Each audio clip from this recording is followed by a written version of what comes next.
विजयदशमी का सही नाम अशोक विजयदशमी है। जी हाँ, सही सुना आपने, क्योंकि महान सम्राट अशोक के कलिंग युद्ध में विजयी होने के 10वें दिन मनाए जाने के कारण इसे अशोक विजयदशमी कहते हैं। इसी दिन सम्राट अशोक ने बौद्ध धर्म की दीक्षा ली थी। विजयदशमी बौद्धों का पवित्र त्योहार है। ऐतिहासिक सत्यता है कि महाराजा अशोक ने कलिंग युद्ध के बाद हिंसा का मार्ग त्याग करके बुद्ध धर्म अपनाने की घोषणा कर दी थी। बौद्ध बन जाने पर वो बौद्ध स्थलों की यात्राओं पर गए। तथागत भगवान बुद्ध के जीवन को चरितार्थ करने और अपने जीवन को कृतार्थ करने के लिए निमित्त हजारों स्तूपों, शिलालेखों, धम्म स्तंभों का निर्माण कराया। सम्राट अशोक के इस धार्मिक परिवर्तन से खुश होकर देश की जनता ने उन सभी स्मारकों को सजाया, संवारा और उस पर दीप उत्सव किया। यह आयोजन हर्षोल्लास के साथ 10 दिनों तक चलता रहा।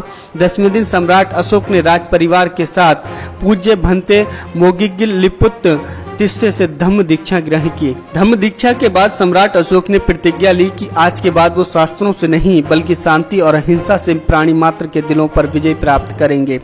इसीलिए संपूर्ण बौद्ध जगत इसे अशोक विजयदशमी के रूप में मनाता है।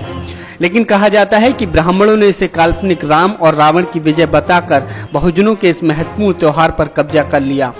जहां तक दशहरे की बात है तो इससे जुड़ा तथ्य ये है कि चंद्रगुप्त मौर्य से लेकर मौर्य साम्राज्य के अंतिम सम्राट बृहद्रथ मौर्य की उनके सेनापति पुष्यमित्र शुंग ने हत्या कर दी और शुंग वंश की स्थापना की।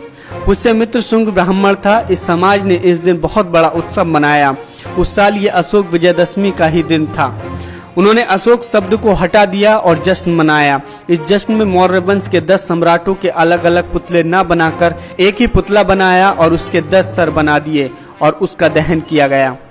आपको बता दें, 2500 साल के सम्राट अशोक की विरासत से जोड़ते हुए 14 अक्टूबर 1956 को अशोक विजयदशमी के दिन ही बाबा साहेब डॉक्टर अम्बेडकर ने 5 लाख लोगों के साथ बौद्ध धर्म की दीक्षा ली थी।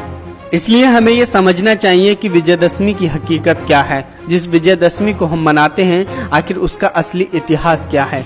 Bureau report, national India news.